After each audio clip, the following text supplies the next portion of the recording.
राज्य रे विभिन्न स्थान रे प्रबल वर्षार संभावना रही।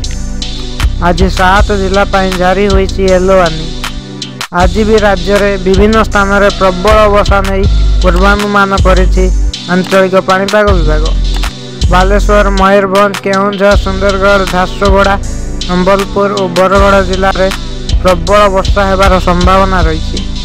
यह सह अन्य किछि जिले में वर्षा पाई येलो वार्निंग जारी कराଯାଇଛି। आसंता काली 6 जिले में प्रबल वर्षा होई पारे।